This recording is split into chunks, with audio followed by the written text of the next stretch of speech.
আপনার পকেটে আজ যদি ১০ লক্ষ টাকা দেওয়া হয়, আপনি কি নিজেকে ধনী মনে করবেন? একটু ভেবে উত্তর দিন। একটা মজার ব্যাপার জানেন? লটারিতে কোটি টাকা জেতা প্রায় ৭০% মানুষ পরবর্তী মাত্র ৫ বছরের মধ্যে আবার আগের জায়গায় ফেরত যায়। এর কারণ কি জানেন? এর কারণ হলো ধনী হওয়া টাকা নয়, বরং মানসিকতার মাধ্যমে হয়। একজন ধনী টাকা পেলে সেটাকে তার স্কিল অথবা অ্যাসেটে ইনভেস্ট করে, যা থেকে আরও টাকা আসে।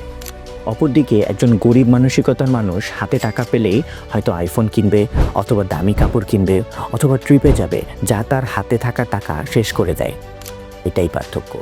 তাহলে ধনী হওয়ার মাইন্ডসেট কিভাবে তৈরি করবেন? স্টেপ 1, টাকা খরচের আগে নিজেকে জিজ্ঞাসা করুন, বর্তমানে হোক বা ভবিষ্যতে এই খরচটা আমার সম্পদ বাড়াবে না কমাবে। স্টেপ 2, ইনভেস্টমেন্ট শুরু করুন। টাকা ব্যয় করার আগে টাকা দিয়ে টাকা বানানো শিখুন। ধনী মানুষরা টাকার জন্য উপার্জন করে না, বরং টাকা তাদের জন্য কাজ করে।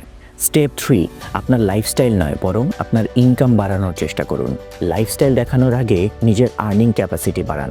আপনার নলেজ এবং স্কিলে ইনভেস্ট করুন, দেখবেন টাকা আপনাকে ফলো করতে বাধ্য হবে। আপনি কি নিজেকে আজকে থেকে ধনী মানসিকতার মানুষ হিসেবে দেখতে চান?